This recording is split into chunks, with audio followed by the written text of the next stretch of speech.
Hello, everyone. This is Coach Matt for the Seattle Chess School, and this is the 7th edition of the Thursday Night Chess Arena, an adult club here that I've set up. Here we've got a newcomer, Slow Riot, rated 1848, playing LJJ, who I believe has won a couple of these Thursday night arenas. Here, this actually is looking very Nydorfish. Let's check to see what opening this was. In fact, it was a Nydorf. Okay. So bishop e3, prelude to queen d2, castle long, f3, g4, so forth. E5, very aggressive. I think knight f5 is counter very aggressive, but knight to b3 was played. Okay. So some standard moves by both sides. b5 is typical. And then we'll have an exchange in the center. Takes with the bishop. Okay. And black to move. So yes, this minority attack 2 versus 3 has the additional bonus that there's a king behind all of this. So once these pawns start getting close, this will upset the king. White is still a couple moves away. Yes, now here would be interesting to know if knight h5 is a good way to defend against this. Also on the previous move, even though a5 looks really good, there was also a possibility of playing knight db6 or knight to b6, making room for the other knight to come to d7 just in case it gets kicked. And then the knights will have a little bit better squares to work with. Okay, so now this knight has to back up somewhere else. Knight h5 is interesting. It does slow down the pawn storm somewhat. Also, we could plant on f4 or possibly protect with g6. It's either that or knight e8. See what Slow Riot chooses here. In the meantime, let's check to see if anybody else. There is no other games going, so maybe people will show up late. Knight to e8. All right, not the most active. That move came really quick, so maybe he anticipated knight e8. All right, well, a4 is going to force knight to a1. That probably can't be good. Perhaps white had to throw in king to b1 first. So this way c1 would have been an acceptable retreat square. a1 is not pleasant.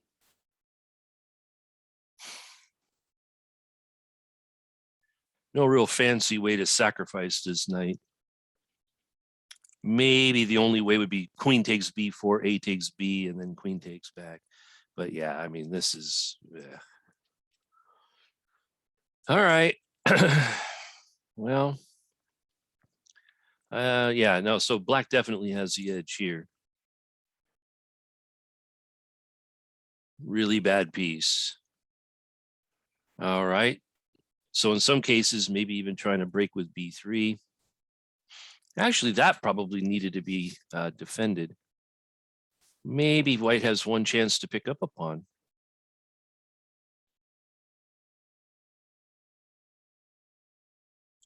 I guess one good thing about this knight is that it does guard c2, and black is intending possibly to double a pawn. Yeah, he does. Classic thing. One way to stop a pawn storm is just to capture it and no more storm. Now, of course, that means there's going to be open files all over the place heading right towards your king. But maybe you can defend against this and just collect all the extra pawns.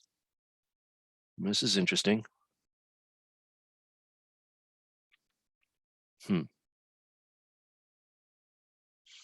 So, gonna take the pawns and try to live. Yeah, both sides have a really bad knight. White's got the pair of Bs. You can never activate them. Still has some semblance of a pawn storm. All right.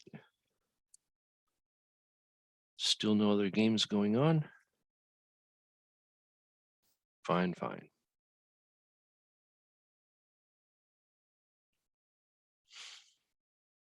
This is taking some time off the clock as well.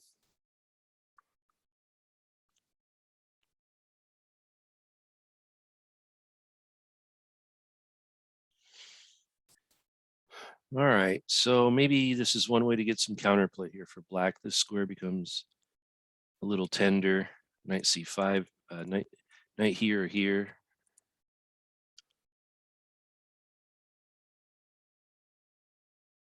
Will become possible. Probably knight c5 is better.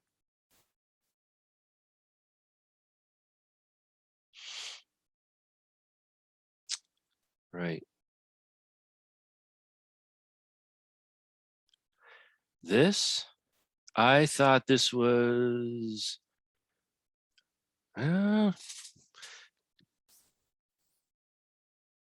nah, taking, okay, taking the, yeah. On the other hand, you could probably just let this guy live here. Maybe just some simple move like bishop to e2. Control, to Suji the knight. Make sure he can't go forward.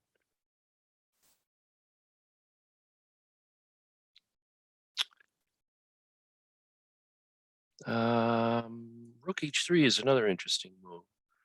Also controlling at least one move of the knight, but possibly threatening to bring the rook over somewhere on the queen's side.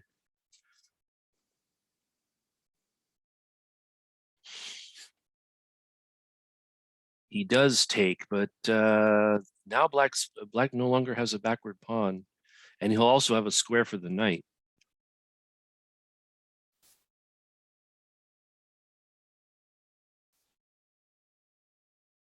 Yeah. And now these pawns are somewhat rejoined, and the knight can be exhumed. So that and the dark squares now fall to black here. I don't know if I like that exchange very much. Let's see what LJJ had in mind here.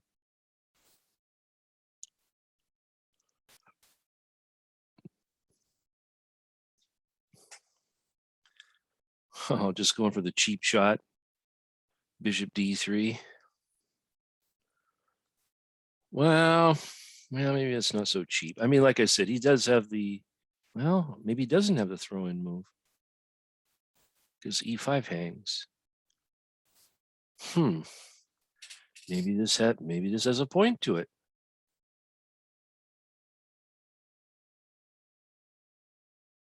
Maybe black should do something active like f5. Bust open a couple lines over there. D6 is a little bit of a problem too. We get some disco powers on the rook. So queen e4. This looks like a good move. Optically.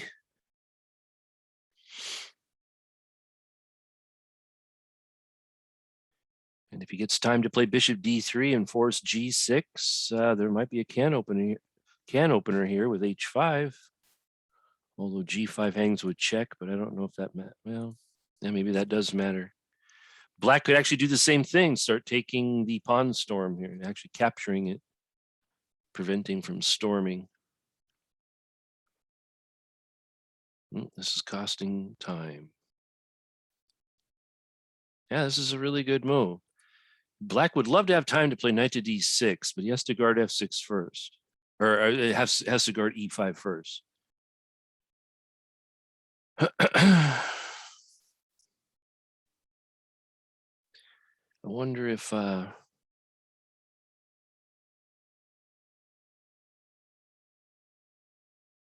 actually, I wonder if f5 is a good move.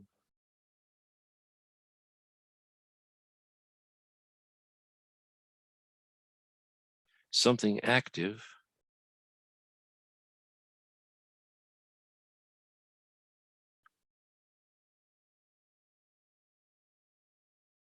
If white en passant, I mean, capturing with the knight seems acceptable. The f file could be very useful for black.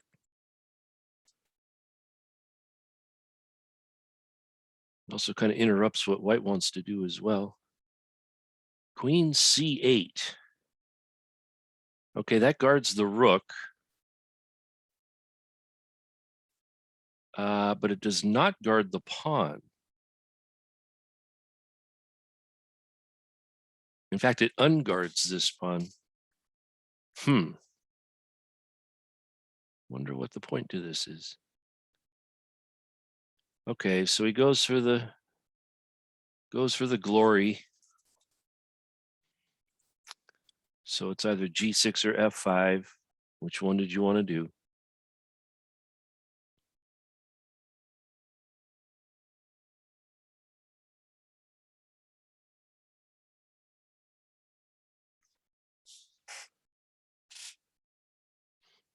He does neither. Uh,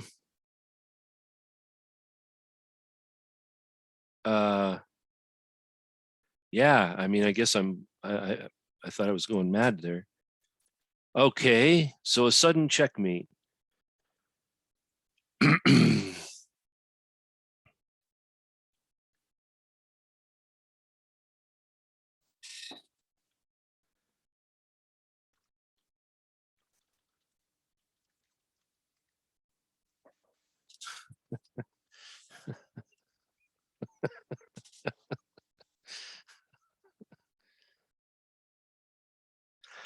Right. Well, we need some sort of humor. Let's see.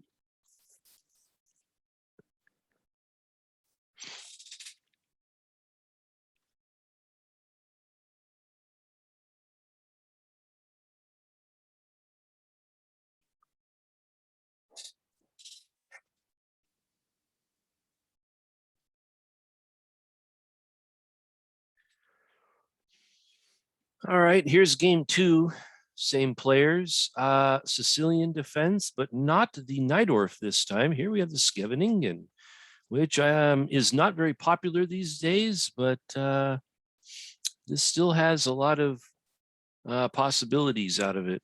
Now, White also went for the English attack, and this time there was a transposition to the Najdorf. Now, the last game featured an E5. This will feature just the straight up Scheveningen pawn structure. Okay, and White is using the method used by Karpov in the famous Karpov-Kasparov matches that featured the Scheveningen. Yes, Queen C7 at some point castling. Let's see. So yeah, this is mainline theory 1984. So this is cool. Well, let's go back into the time machine. Also, this position was seen very much in the Kasparov Anand match of '95. So, and then I don't know. It seemed like pretty much after that match, the Scheveningen way of defending the classical variation seemingly disappeared. So possibly Anand proved that this position was in fact like what Karpov tried to prove, that this was actually an extremely good position for White. Okay, so F4, this is normal. And then castles. Possibly B5. Actually, that looks reasonable here since White has not played an A4 system to try to block B5. I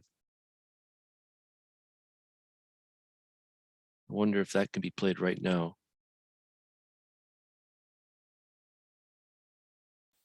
Yeah, some old school chess here.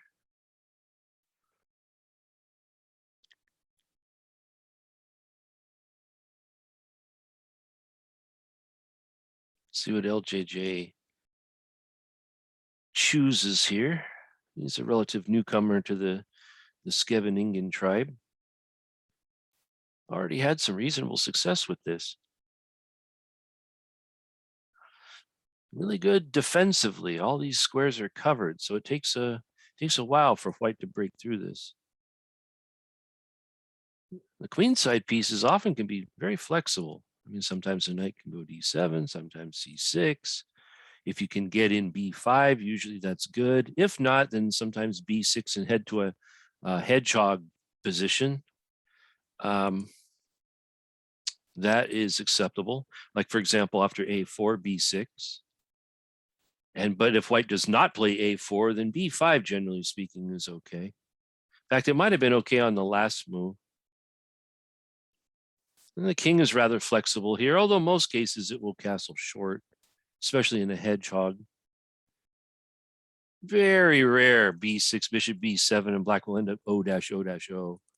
Although I suppose it's playable. I mean, little bit risky. A lot of diagonals heading this way. Some pawns can head this way. Knights are aiming in this direction. Yeah, this is very logical. You got to stop black from playing b5 here. Now here, probably black should play b6. That's probably the most accurate. I don't think we should allow a5 for free.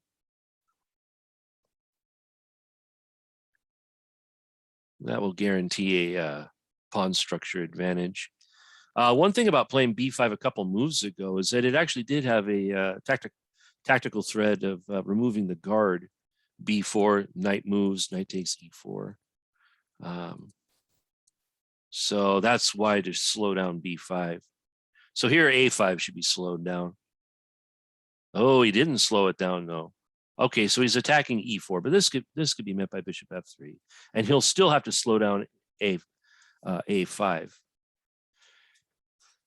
So, and actually now, because he played knight to d7, after bishop to f3, b6 is even risky when there possibly is an e5 shot, and suddenly the rook is hanging. So this is probably a move that black wants to play only after the queen's side has been settled with b6, bishop to b7, probably even throw in castle, and then you can think about moves like knight to c5. This is going for the attack here, but white has not only got a good defense to it, but it also slows down black's plan. Black might be trying to play bishop to d7, but then the knight might get stranded here.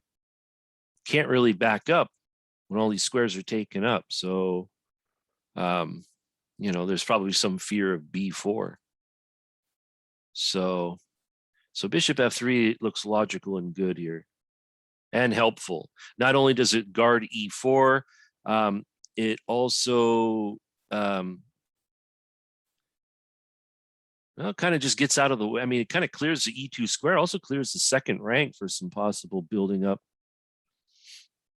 And it's just an economical way to guard the pawn. Bishop d3 does the same thing, but it allows for a trade. Bishop f3 does not. The bishop also on f3 supports a future g4, g5. Also helps guard the king. Prevents b6. Threatens a5. So maybe Slow Riot will find this move, but it's taking him some time here. All right, so while he's thinking, let's check something. Oh, okay, no one else is here. So, all right. We'll have a three-player tournament. Oh, does this first. Huh.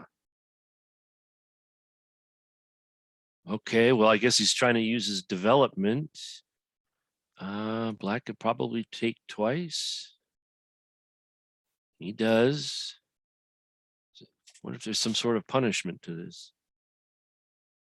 Bishop f4.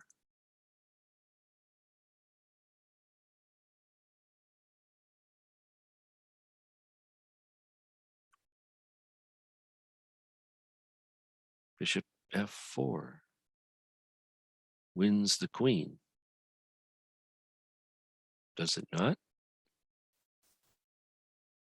Where's the queen go? Not here, not here, not g5, not h5. Can't take. Can't go to e4. Can't go check. So this was a good pawn sacrifice. I guess this didn't. If you're going to take, you can only take once. Taking twice, however, loses the lady. Wow, what a very interesting trap. So, well, what does this mean? So take. So this means that black had to do something with the knight first, possibly. Possibly knight to d7. Well, then again, the retreat squares for this knight are taken up. I wonder if this is actually really good. So that means, yeah, that means that this little jaunt from the knight was strategically bad for a couple reasons. Number one, the first reason is that it took all the guard off of the e5 square. But the other thing was is that even if he didn't find e5, bishop f3 also bottled up black's position. But e5 was a nice little try here because the acceptance of this leads to an immediate loss.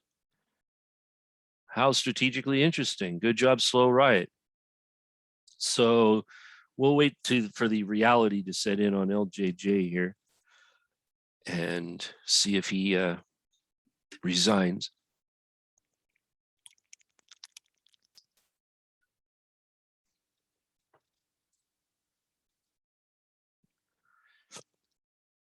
Not even a good way to sacrifice the queen. Maybe he has queen takes f4, rook takes f4, e5. That might be the most interesting way to sack the queen.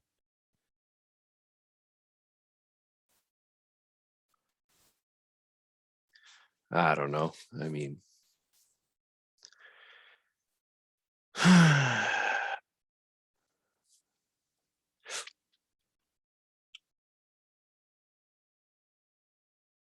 mm-hmm.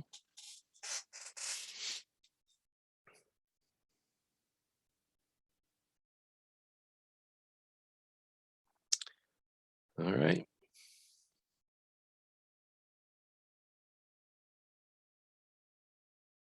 Oh, he goes for this. So queen takes bishop, rook takes fork. No, he didn't find the fork. All right, so he finds an attack on the rook. Yeah, this is the thing about chess is that sometimes, you know, when you find something that makes one attack, it might be better to look for something that makes two attacks. The more that you multiply your threats, the harder they are to block. If you make a threat that just does one thing, then all they have to do is one thing in order to defend. When you threaten two or three or four things, your opponent can still only do sometimes only one thing at once. So multiply those threats, make more than one. So yeah, even just backing up. Maybe you can even back up to f3 and just keep the rook active.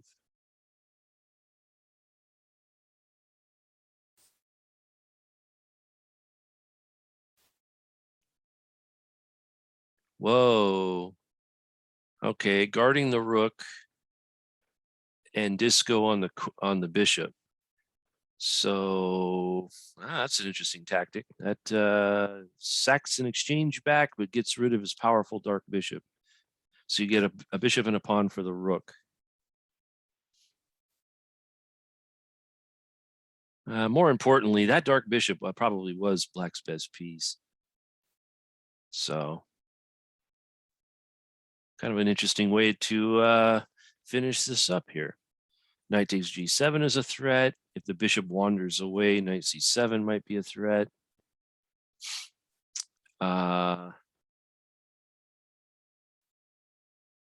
Okay, so queen takes, obviously. Knight takes, queen. Okay, so just whittling it down a little bit, giving black a little less to work with. I don't know. Maybe white could have just played this simply. Does white have take here? And if pawn takes, then queen takes bishop.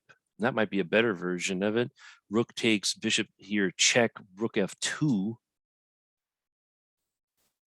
And we can still get the dark bishop at the end. Now he takes the bishop. Okay. So probably knight takes.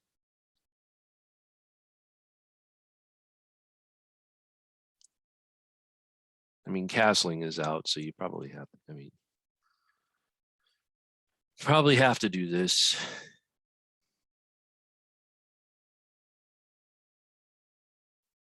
Oh, wow, he didn't do it. So that means he must be going for O-O-O.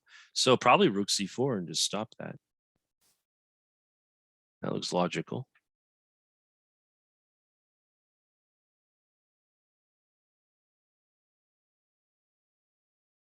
And then bring the other rook over. Now the king won't be able to go in either direction.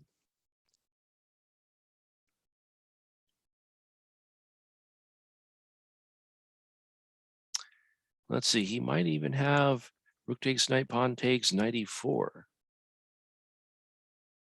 Castle long. Ooh, whoa. Okay, so he plays a very passive move here. All right, so he's +6. Also, bishop takes a6 might be on the cards. Maybe even knight b5. And if a b, that looks hard to defend.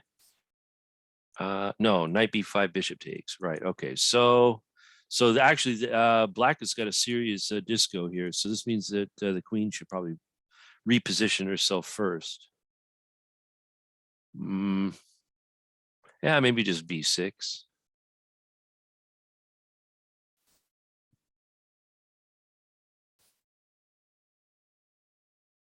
You know, maybe there is bishop takes a6.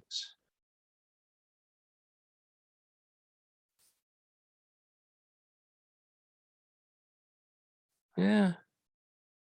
Bishop takes a6, bishop. So he does get his queen out of dodge.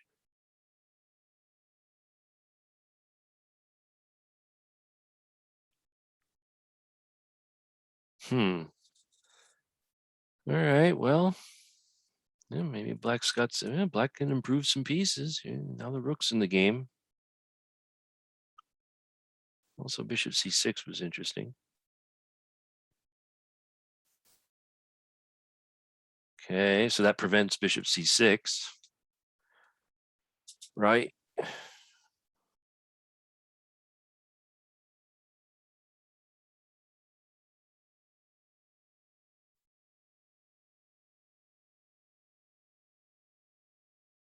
Finding ways to fight. So the main threat here, of course, is mate. Actually, black doesn't have really any pleasant way to defend this, does he? Huh. Okay, yeah, so this move ought to have been blocked. Rook he8 looked really normal and, you know, centralizing and developing and all of that, but white did have a massive threat. So yeah, this is going to ruin the pawns over here if white takes. We'll see how he feels about this. I mean, taking once on c6 and queen b6 looks like it wins at least a pawn. One of these guys is going to drop. So that might be worth a consideration. Aha. Instead, tries to go for some trades of some kind.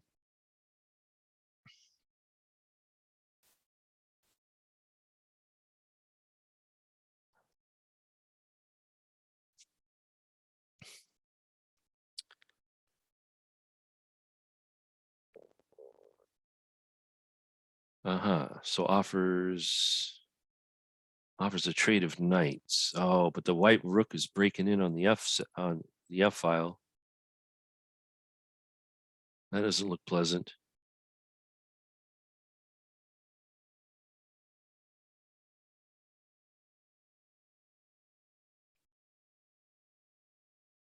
Queen b6 is also unpleasant. Either of these moves. He found it. Okay, so this again threatens mate, of course. Also probably severely limits black's options here. No, once again, we have a mate. Okay, so this, so they basically traded some unblocked mate threats. Hey, we've got a fourth. Okay, so let's check it out. We got Sid Buzz and Marciato. So let's watch this in action. Verisov, okay, leading to a French and f3. This, yeah, I don't know. I think this isn't This isn't the favorite way. Whoa, whoa, whoa, whoa. This game ended in 12 moves. Whoa. Okay. So yeah, I guess this really wasn't that great. Mark Giotto found some great ways through this. 92, broke in the center, got his knight in the middle. Knight c4, which actually made a couple of threats. One was guarded, but the other was not. Take first, then check. And then here, oh, a classic mistake. Yeah, now this looks like it's, attacking the knight, going for a check, maintaining the attack on d5, but of course it loses to knight takes c2. Wow, and Mark Giotto wins. A good win. Okay, let's see if they'll mix up the pairings here.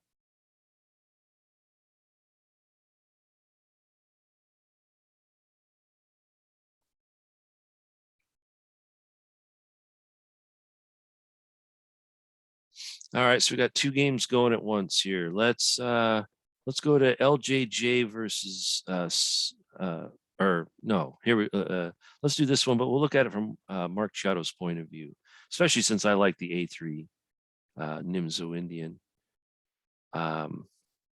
Right. So actually, I actually really believe in A3. I think this is one of White's better ways to fight against the Nimzo. You get the bishop pair very early. You get a glom of center pawns. B6 is one of the best moves. Oh, but this already kind of defeats the idea.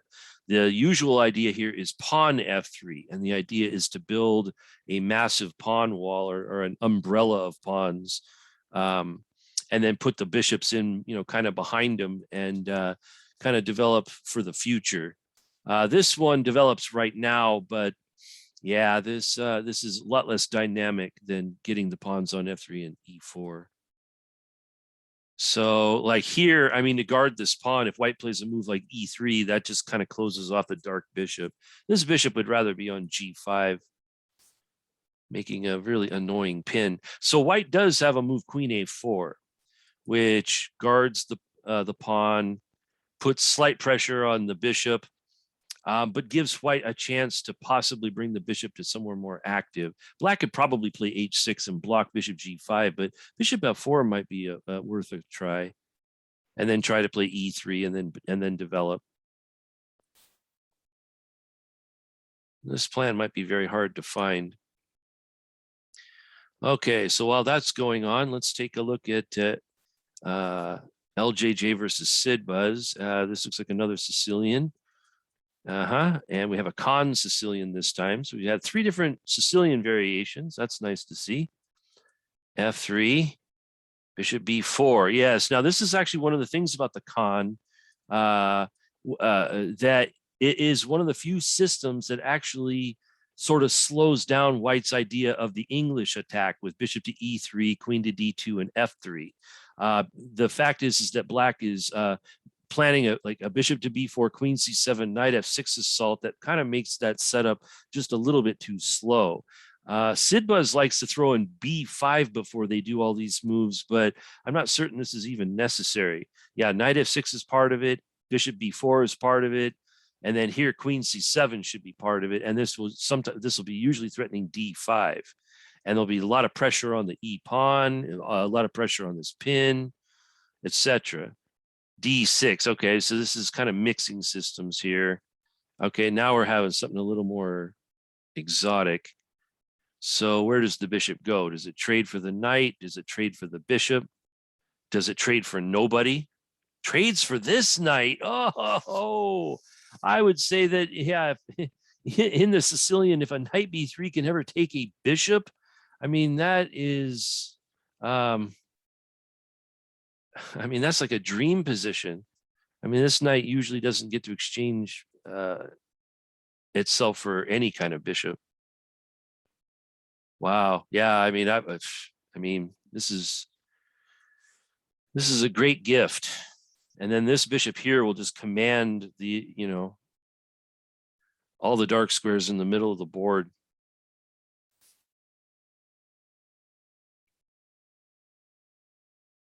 I guess this isn't seen as a tremendous gift here. All right, well, fine. Okay, well, let's check out what's going on in the Nimzo Indian game. So, hey, look at that. Queen A4 was found, but it was found after E3. So this means this bishop will be passive for a while. Knight C6, then queen to A4, and knight A5, correct move, trying to pile up pressure here. Knight E5, and then castles happen, but okay, so that actually unpins here.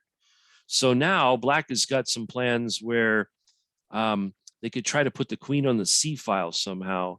Like, for example, say like D6, kick the knight away, queen C8, queen B7 to C6. Oh, no, this just hangs a pawn. It does free the bishop. Okay, so, but this is very expensive.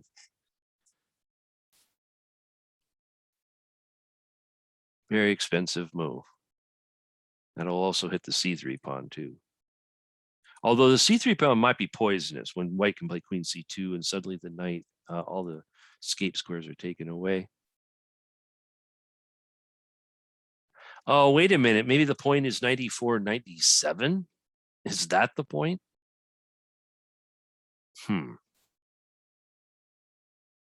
Well, maybe. Maybe black should just play D6 first then. I mean, let's just change the move order. Instead of just taking here and letting them take, why don't you just kick the knight in the face first? Well, maybe then knight C6. Wow. And this attacks the queen. And if exchange, then queen is guarding E4.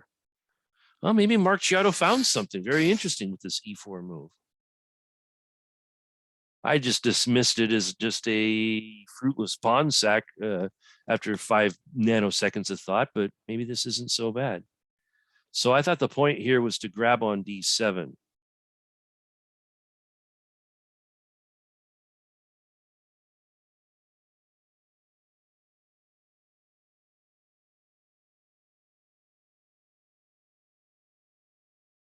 Huh. And white will end up losing a pawn anyway. Knight takes D7, knight takes C3, queen C2, queen D7, queen C3. White will have the bishop pair, but black has an extra pawn. And is already like mostly developed too.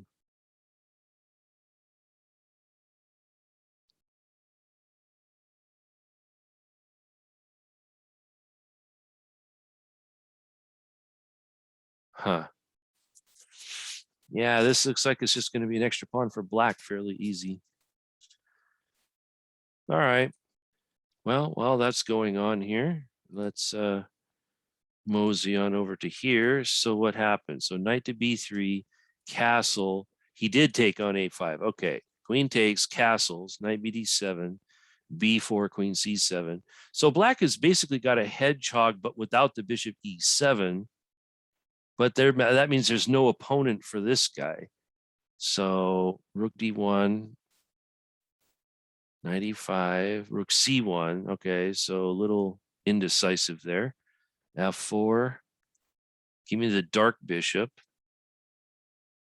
And this is where the game stands. So Sidbuzz here has been playing at a good pace. It's already got over 4-minute lead here. And is the dark bishop going to get captured here? Is there going to be a force exchange? Maybe Sidbuzz has found a great idea here. And these pieces are suddenly roaring to life. So maybe that little shuffle with the rook gave black just enough moves to set up some tactical threats here. This suddenly looks good for black. All right, so forcing the action. But okay, but now Mr. Knight is dead. Okay, now does white have E5 though? That sets up bishop H7 check. And it also hits the knight. So maybe white actually has something good here. Right. Knight E4. And the bishop cannot take because the queen is hanging. And then you could play D5 on the next move. Nope. Oh, okay. Look at that. That also works because it is holding onto the queen, and it's also counterattacking the queen. Okay, very, very excellent move. Very excellent. Ooh. Okay, but now we're threatening mate. So now like a G6 is forced. Well, F5. No, not F5. E takes F, knight F6, queen takes B7. So this means, yeah, that looks like it's forced. All right, so LJJ is trying to build up here. Queen C7. Let's get the queen out of there. Maybe queen D2 and just put the queen further in there. Let's see what happens.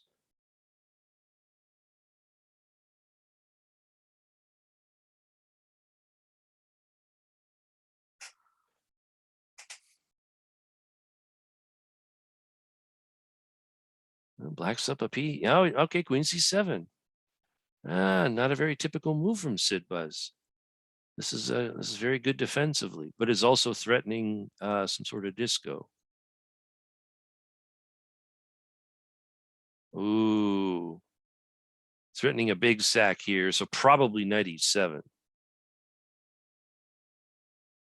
Some sort of defensive move. Yeah. Okay, good. And this actually adds some extra oomph here. Adds an attack here.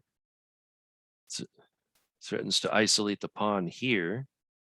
Possibly we could even close it down with D5. And then just have like a turtle shell with it with the extra piece.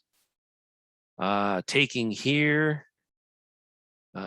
Bishop takes, pawn takes, just exchange, and then knight D5, and that looks like an easy endgame win. So excellent, two excellent defensive moves here. Queen C7, knight E7. Okay, so here you have the choice. You can close it down with D5 or open it up with ED.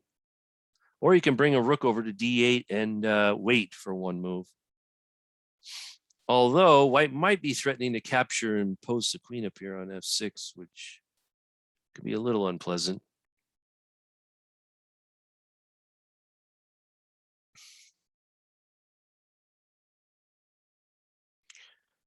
Probably just taking is best. Yeah, I agree. You either get a free move with rook D8 or you get to trade queens. So rook D8 looks really good.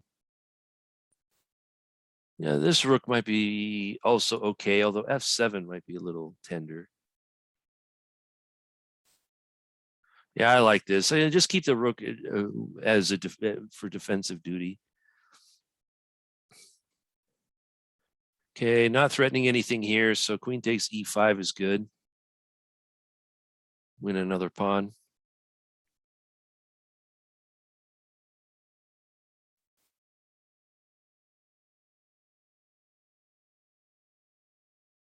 Yeah, might as well win the central pawn. And if white tries something tricky like queen to H4 with a fork on E7 and H4, then you have queen D4 check, and then get the queens off. Okay, so found queen takes E5. This is the threat. Easily winning endgame.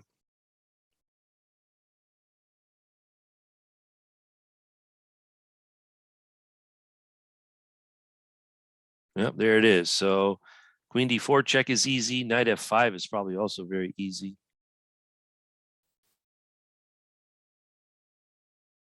This is more attacky. Probably not necessary. Okay, so what? Queen H3. If queen goes all the way back, then H4 hang, also G3 hangs. So yeah, queen has got to go back to H3. So black's playing for the initiative here. Like I said, this wasn't necessary. Just putting the queen on this square probably forced resigns. Yeah. Okay. So there's not really anything. I mean, okay, maybe there's queen f4 with a fork here and here. That would get the queens off. All right. So queen f4. Okay, sure. Sure. Rook f1 can be played, but then you could just take, and then the queen's trapped, so you have to trade. So that's pretty easy.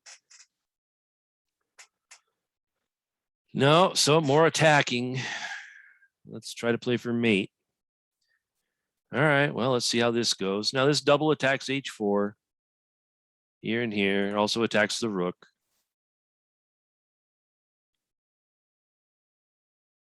So I suppose there's a point to this.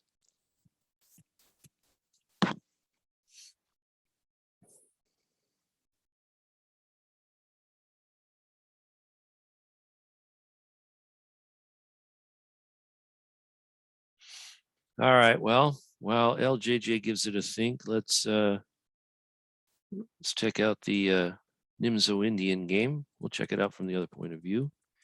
So okay. So this was the critical moment. Actually, we will flip it around. Bleep bleep bleep bleep bleep. Here we go. So e4 was played, it was accepted, and then bishop to d3 was played. So this put pressure on the knight. And d5 was played rather than d6, so the knight gets to stay here. Knight OL, okay, so dives in, and then takes on c3, which is interesting because it looks like that we could pin this knight to the queen, which is undefended. Queen to e8 is a move. That might be a little tough to deal with. Instead, he takes the pawn. The queen attacks the knight, but ignores this one. So that one was captured. That one was captured. Opens up the game while he's got better development. Picks up a pawn. Gets to castle and then anchors his knight. Rook d1, queen h4, and this is where we stand. So yeah, black is just simply three pawns ahead. Also has this nifty little tactical threat of knight f3. So Mark Chiotto will have to pay attention to that. But nevertheless, I mean, the 3-pawn advantage must be, I mean, this is just simple. I mean, black just needs to develop. Probably needs to get some, maybe, gain some more space on the king side. Doesn't really have too many attacking possibilities yet. I mean, of course, he's got this tactical threat, but I mean, yeah, he just simply gets out of it, and you can build up behind this.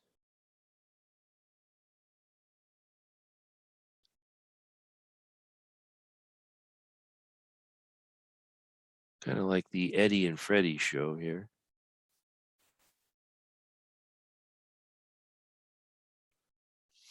Yeah, this is looking pretty good for Slow Riot here. All right.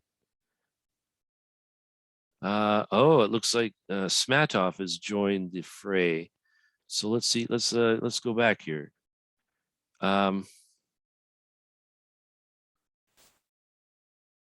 So this game,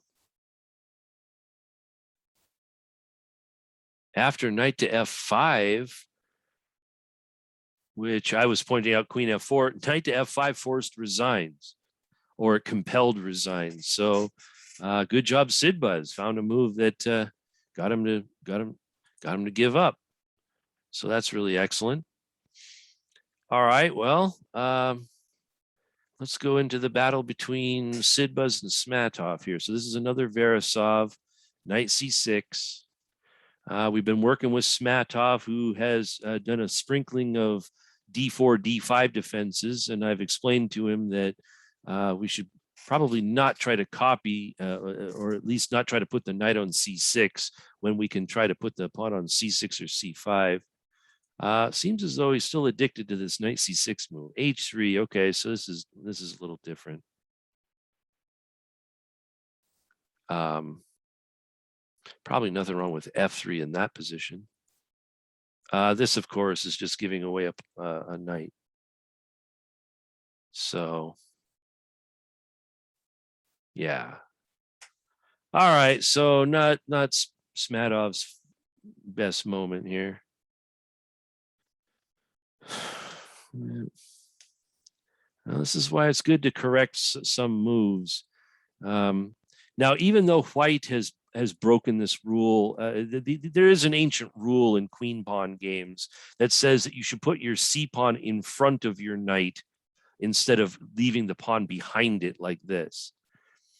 All right. Now, I would say that when you have the white pieces, this is okay because since you have enough moves to try to threaten e4 or some sort of action in the center of the board, you can get away with this. When you're playing black and you're moved down, putting the knight on c6 and not allowing the c pawn to participate gives black a crowded position. And I mean, perhaps you can defend,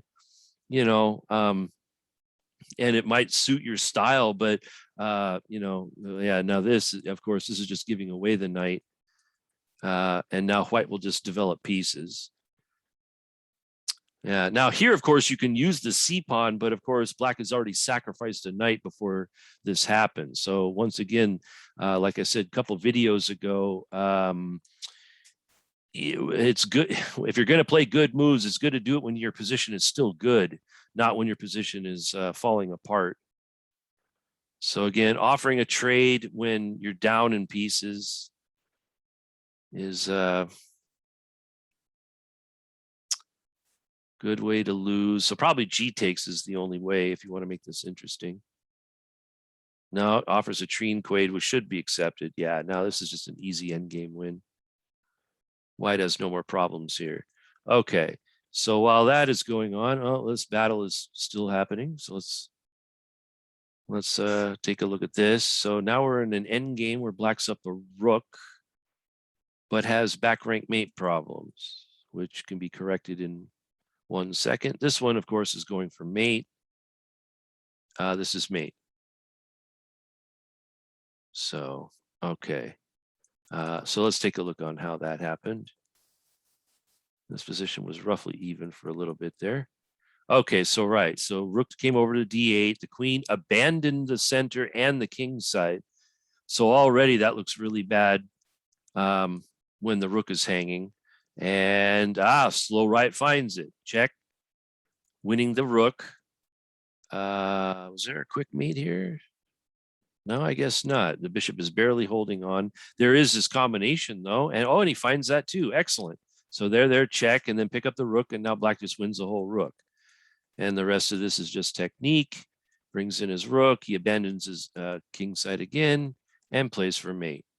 All right. So fairly interesting game there. No other games are started yet. All right. So let's go back to Sidbuzz versus Smatov here. G4. So they did exchange queens, trying to make more trades. F5, good move, blocking out the bishop and undermining this little fortress here.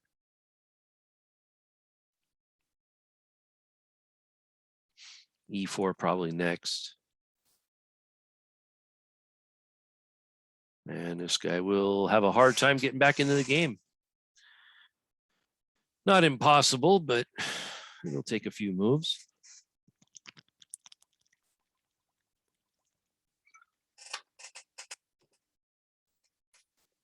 Takes right away. So this is undermined. Trying to exchange or compel an exchange. Also attacking here.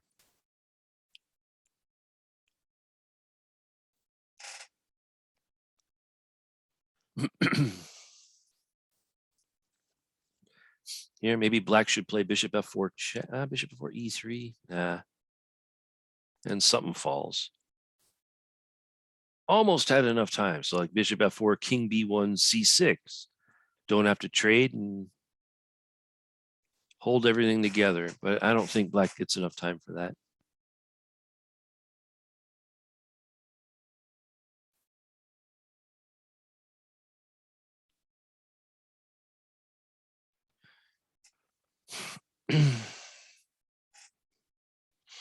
So exchanges. All right, so d5 can be held with c6.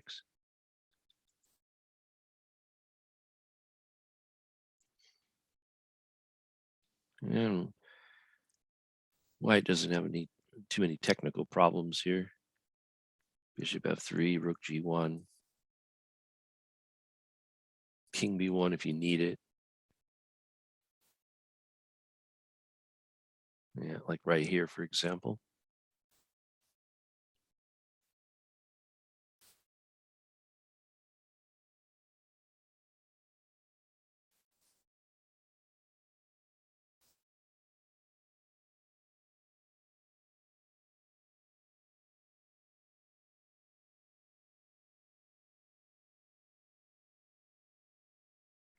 He finds it. Good. All right. Yeah, I kind of like the other rook. This way it prevents bishop to g5 when h4 was a threat. Here, I think the bishop can park on g5. Well, he could park on e5 too.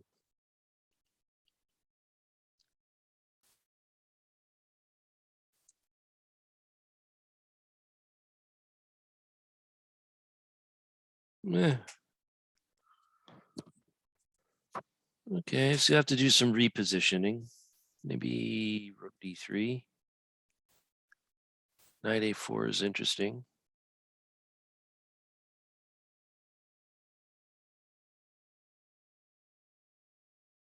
Okay, so give me the bishop. Yeah, that's pretty obvious. Here's the other reason why I would have left that rook on h1 is because these pawns are somewhat loose. When the rook was on h1, it was firmly guarded. If you had used this rook, then you wouldn't have to waste a tempo guarding Harry.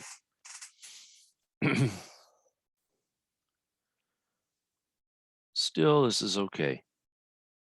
Oh, now that just allows knight c5. Yeah, now the knight can even retreat and come back to a good square. This knight's way better here. Probably correct was b6, not b5. Don't let the knight just walk right in. So knight walks right in, and this now must be dealt with.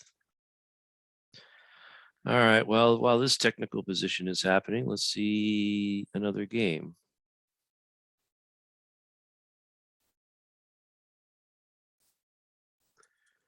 So Budapest, okay.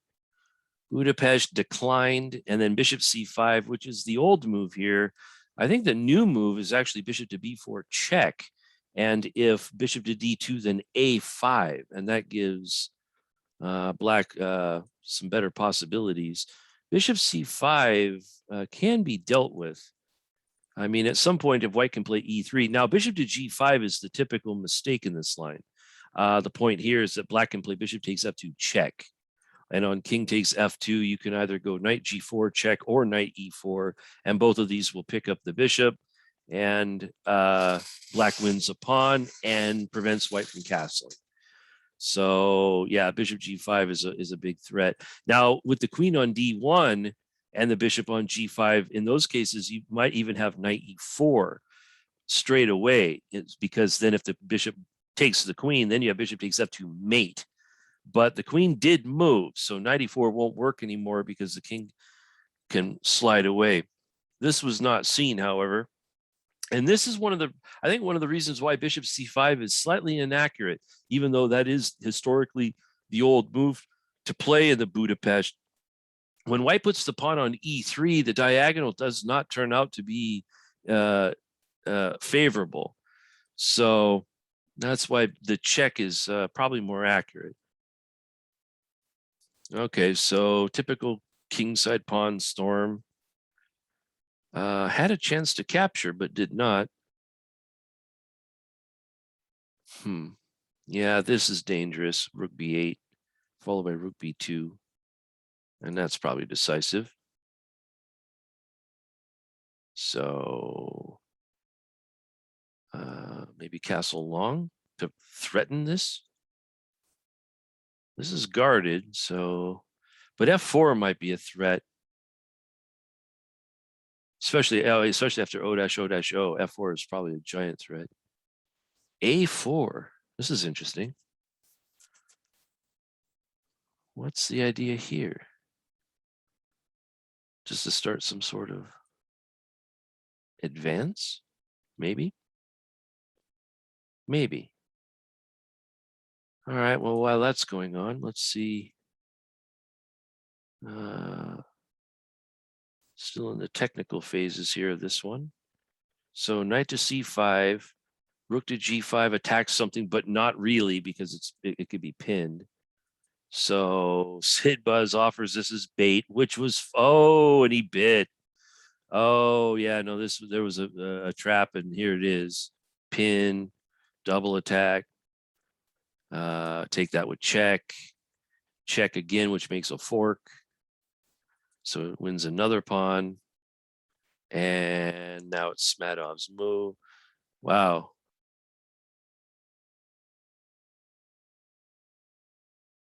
Yep, this is okay. Excellent technique. So White's even more winning in this position.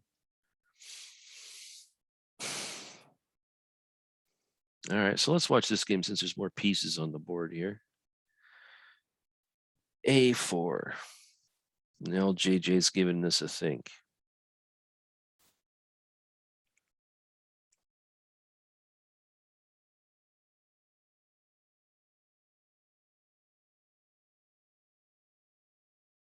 And you're just F4 anyway.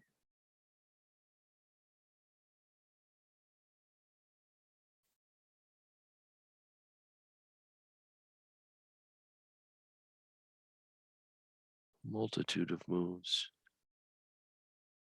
A5. So he was really scared of this guy. And then runs away. All right, so now F4 will be harder to play when this is undermined. So Queen E7, probably a good waiting move.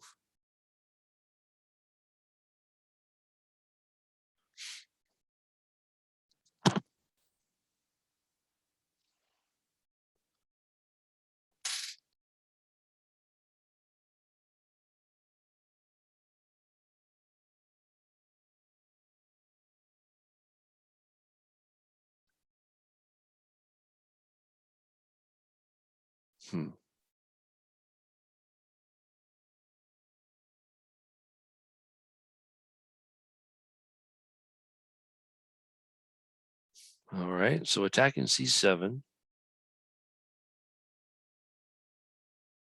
This could probably be captured though.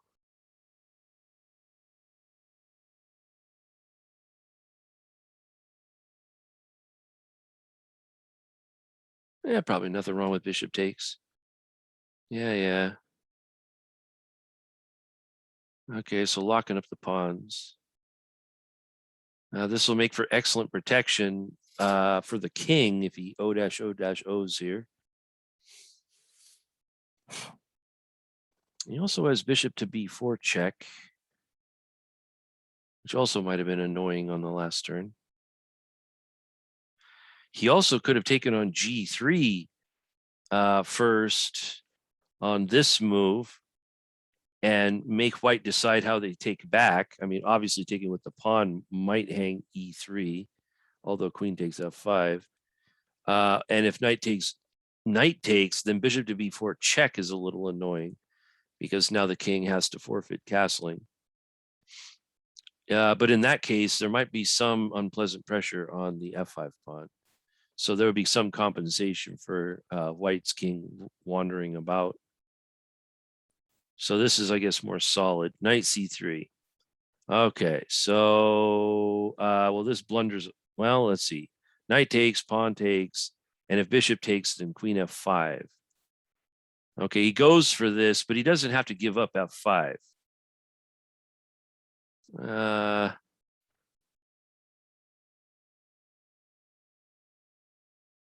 Well, he does anyway. Okay, so queen takes f5 is probably forced. Oh, he missed it. Uh-oh. Okay, now this is going to be different because now this is just a clear pawn. And he could just run away. He could probably even protect. So yeah, he can run away. This is a good runaway move. Okay, so this is still on. Although here, I mean, maybe there's some slight possibility of playing b4 and opening up the queen side. Maybe black could even entertaining castling short here, especially after that move. He can do something about the f pawn and then eventually just O-O. So, like he could do something like capture the knight, b takes, and then f4. And then he actually has a choice of either direction where to castle once the pawns get solidified.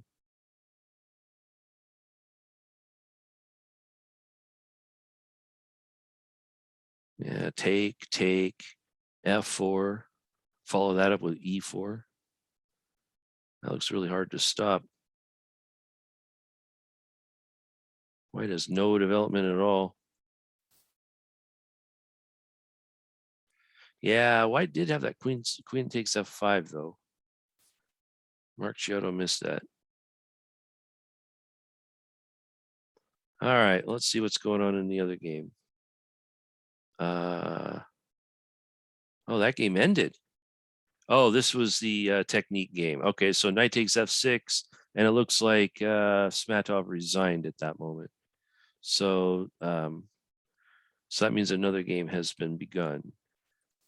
So this is 1 versus 2 here. Okay, so Khan Sicilian with pawn c4 thrown in. Bishop to b4. Okay. So threatening to damage the pawns with capturing, also threatening knight takes e4.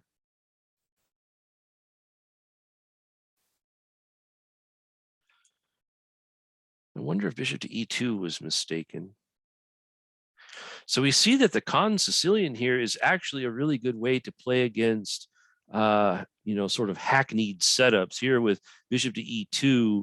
White's going for like something like more of a classical system, with bishop to e3, although he did throw in c4. And this is, okay. So now there could be some structure damage here. Castles, so probably a prelude to a quick d5 here. Bishop to d2. Okay, so this is super solid Marazzi here. Attacking the knight. Whoa.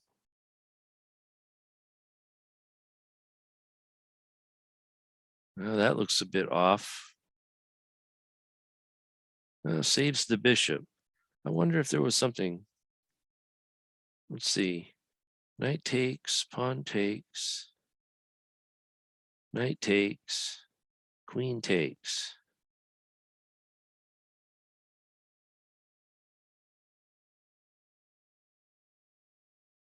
And the b4 pawn is somewhat weak.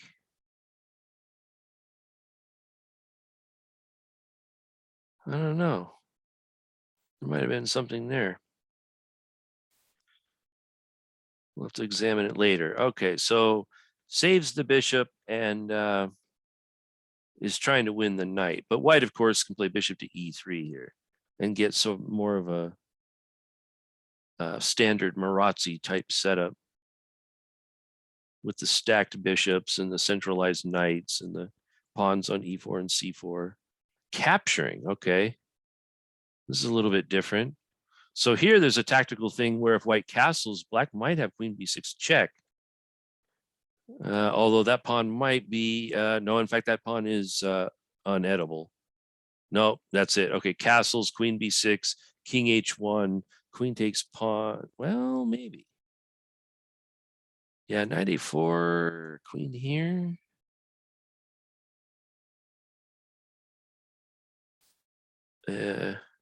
Queen also could go to d4. Okay, so yeah, maybe I don't think. Okay, so yeah, now this wins a pawn. Oh, look at that! And Sid found it instantly.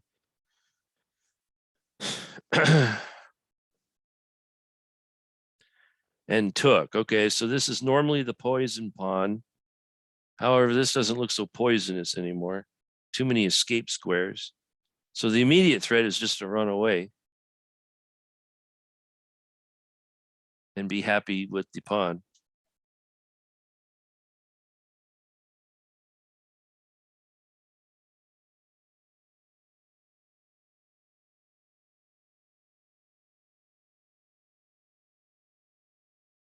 E5 might be a little something close to compensation.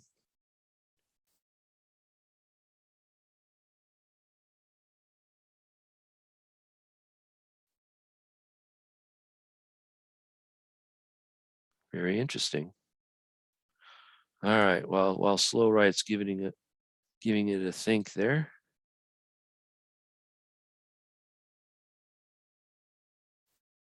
Let's go back to this one. Whoa, this turned into a little more wide open position. Let's see. So we were at bishop to d4. Okay, so g4 happened, and then this was dealt with by queen to d7. Queen c2, double attacking, and then he just abandoned it. Okay, so took the pawn, rook d8, bishop d3 protecting again, rook to e7 building up, g4 protecting again, building up. So he did throw in the can opener, and it happened. Rook to a8 here, queen a4. Okay, so this is threatening all kinds of mates, but it does not stop rook a8. So yeah, okay. So Mark Giotto was one move too short there. Oh no, this might be picking up more material. Check. Well, that's kind of a funny move because you can just take this with the queen.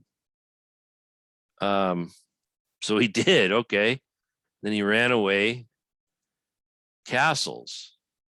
All right. So both sides blundered there. LJJ looks like he's still up 2.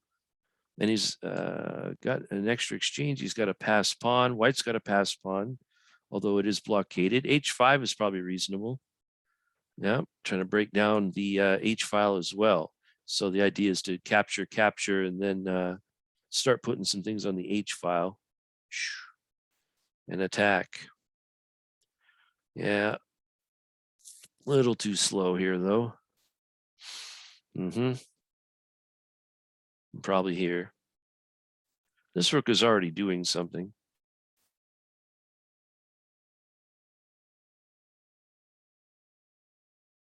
Good move. Now this is threatening rook h4, followed by queen h7. So this is probably forced, unless it gives away the pawn.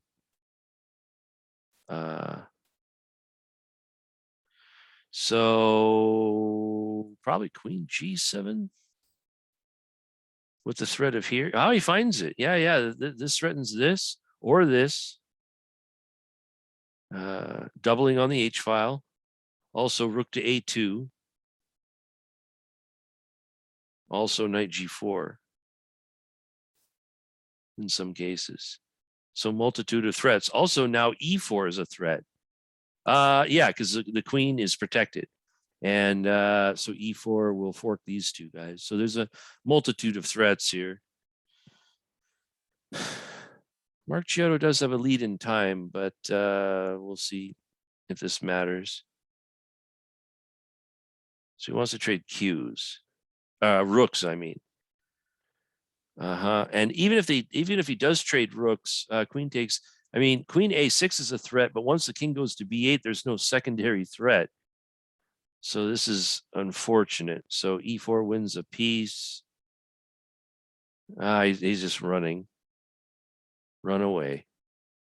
So that protects the king too. And now this is really a threat. Some ongoing mating attack.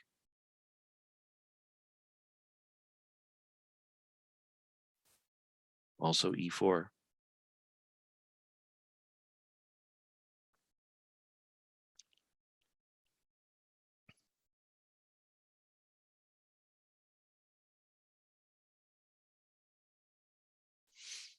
Yeah, white's run out of bullets here. Black's attack has just begun. Well, okay. So he's got to do something. Probably, yeah. Well, I don't know about that. He probably still have played e4. Okay, now all of a sudden Mark Chiotto has got something here. b6. King d8, b6. Or king d8, now b6 threatens here. Oh my. Now Mark's got something here. It suddenly doesn't look so fun. Queen h6. Oh, yes.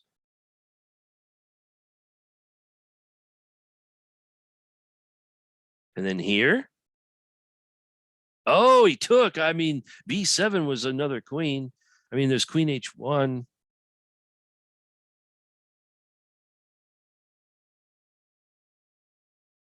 Probably has to take d6 here. Yeah, only move.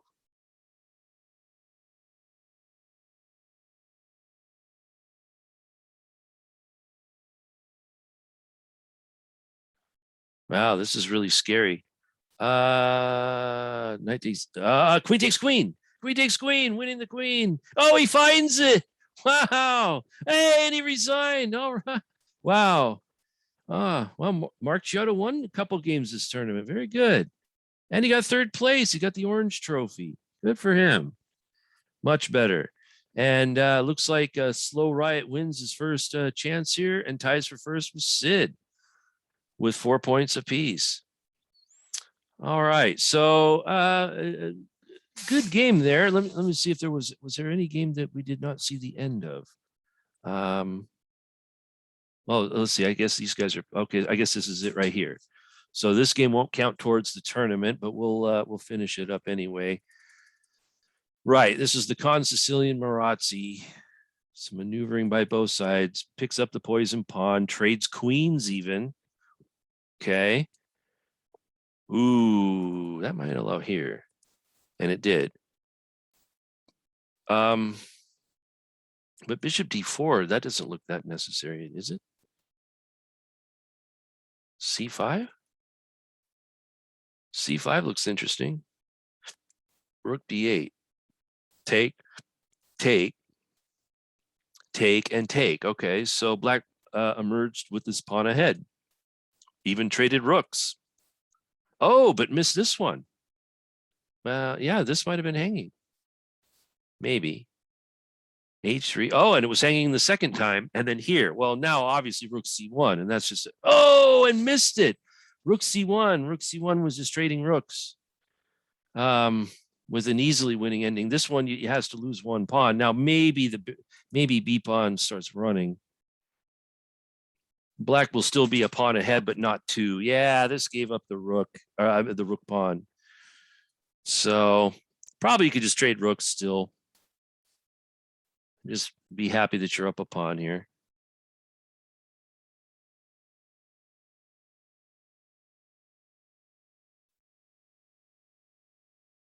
Yeah, but one move ago, it was way better because then you guys get to keep the pair of passers. Oh, but goes for this one. Okay, so yeah, now all of a sudden, now it's getting a little squiffy here. Rook here, maybe.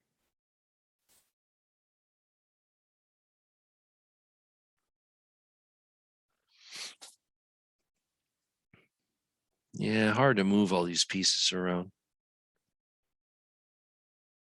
I'd like to get our B pawn going. Ah, look at this. We have a tactic already.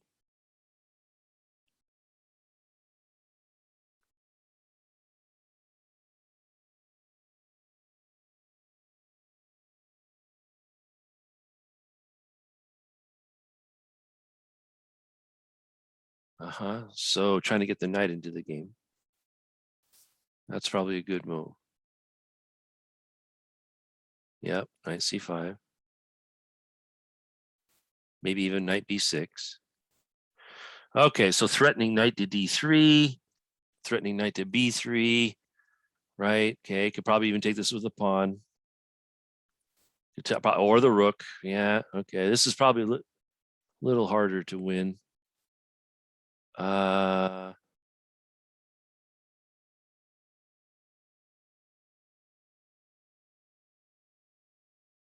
Knight d3 is interesting. Yeah, I think this is interesting. Go pawn go. No, well, maybe bishop to b5 might be a thing, and then knight c5. Yep, knight c5. Probably want to guard this pawn another time.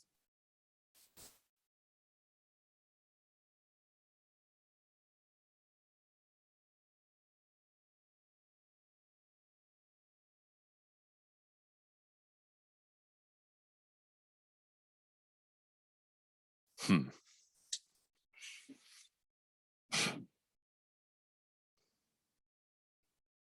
don't check them. That's not good. Good move. Excellent move.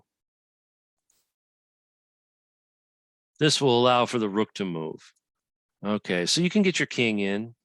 This is firmly guarded.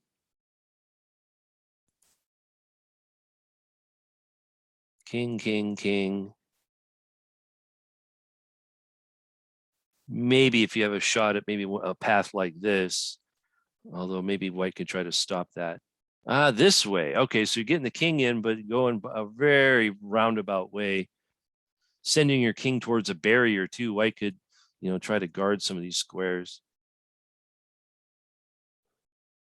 This also allowed rook to a2, possibly. e5. So what's this? It's going to put everything on dark squares? Is that the idea?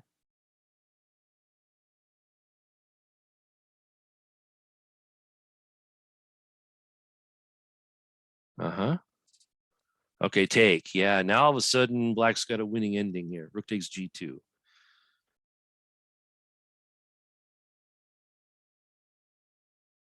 Rook g2 is very simple because the threat is oh no. The rook takes g2. The threat was to play rook g1 check.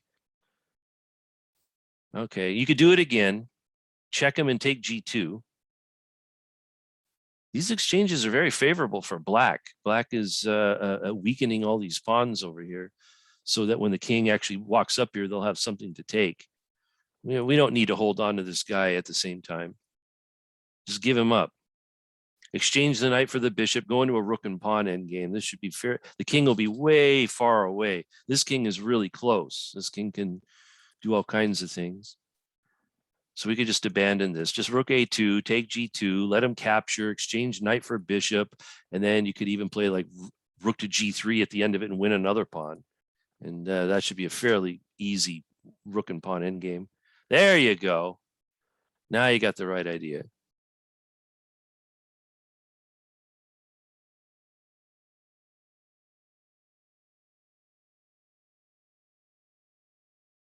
Oh, he decided to give it up.